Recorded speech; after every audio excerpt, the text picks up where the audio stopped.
You are listening to the Toxic Mold Podcast with Steve Worsley, the toxic mold expert and your number one source for mold consulting and mitigation in the USA.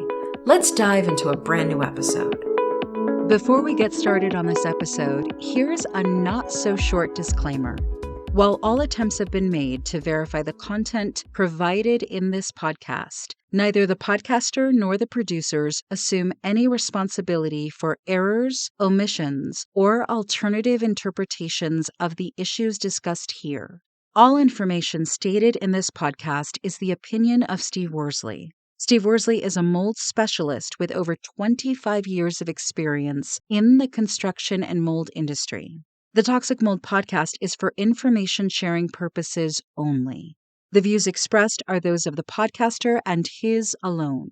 These views should not be taken as expert instruction or commands.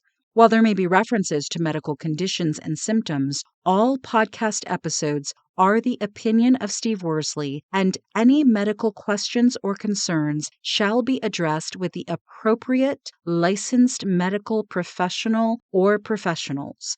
As the podcaster refers to different mold types, please be aware that Steve Worsley is not a microbiologist, and questions concerning mold specifics should be answered by the appropriate professional. Steve isn't, nor does he offer any legal advice. For any legal advice, you must speak to a lawyer. The listener is 100% responsible for his or her own actions. You can check out Steve's books on Amazon. Just go to Amazon and search for author Steve Worsley. You can also take Steve's mold education courses, such as Mold 101 and the Mycotoxin Prevention Kit, by going to cnccontractorservices.com. Again, check out his mold education courses at cnccontractorservices.com. Now, let's get to the episode. Hello, you're listening to the Toxic Mold Podcast with myself, Steve Worsley. We have my wife, Cassandra. We just got past the visiting relatives, which was kind of I'm sure probably caused a lot of issues with people that didn't want to go where they had to go. Huh? Exactly. Now we're talking about condensation and toxic mold. Yes. So do you know what condensation is without reading the cheat sheet? It's what you see on the windows. That's what I know. Or the mirrors. Yes, when it's like when you have a hot shower or when it's really cold outside, but it's really warm inside, that's condensation. So how often when you shower do you see the condensation on the mirrors compared to when I shower? Every single time I see the condensation. You don't always see it because you don't do hot showers. That's what I'm saying is your showers are a lot hotter 100%. Compared to mine. So the condensation amounts much different. Which it's the same way in a home.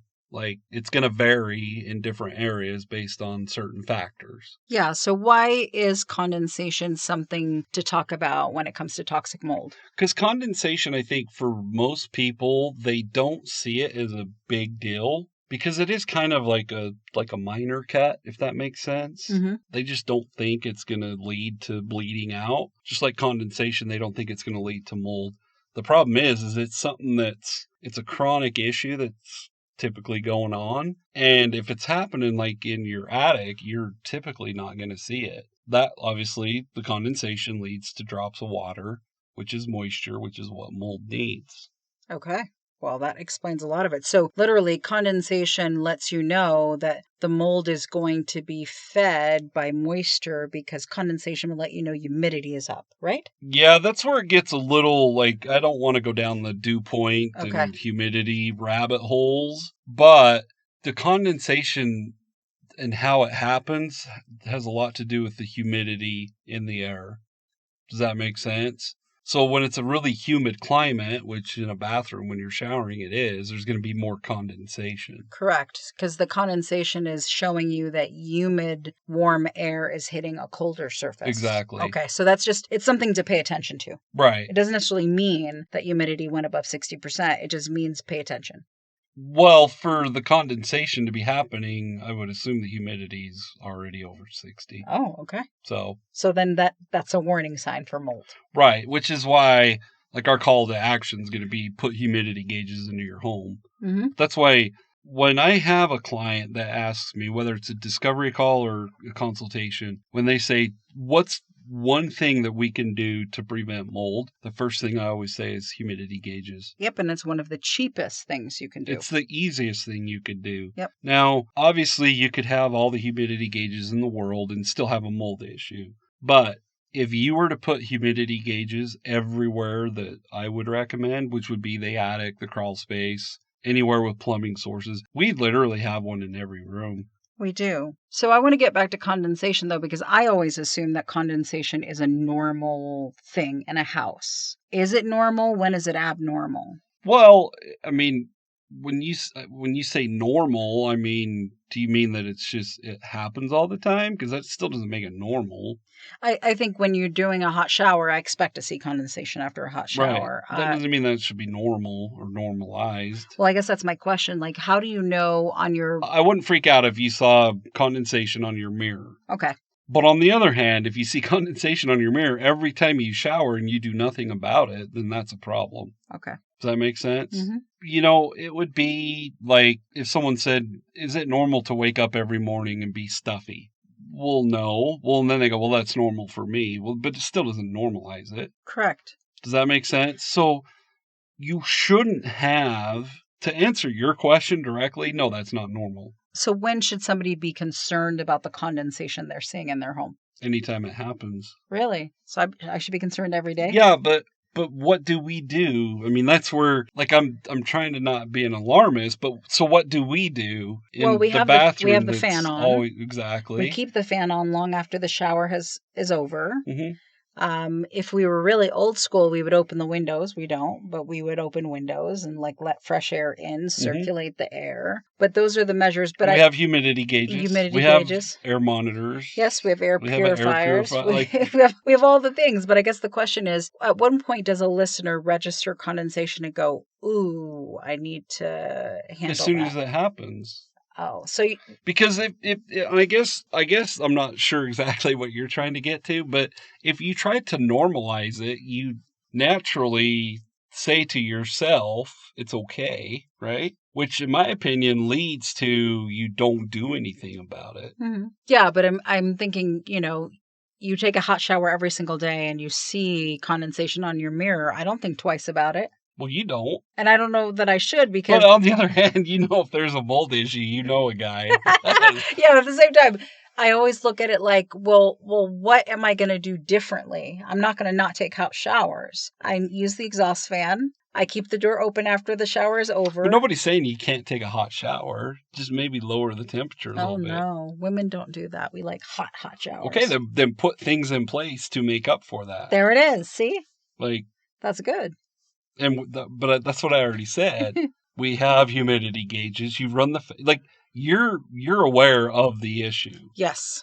But like the way you're saying it, it's kind of sounds like, is there a certain point that we should be concerned? Well, in my opinion, there's going to be a mold issue. Should you let it get to that? Well, no, but that's why I asked the question, like, how do you know the difference between an everyday I should be proactive about the condensation versus something is really wrong here? Like, I think when I was a kid, there was a window in the living room that always had condensation on it. That's not normal. Does that make sense? Like, either the window wasn't sealed properly, like something was off right, about... But so to you just said every day. Yes.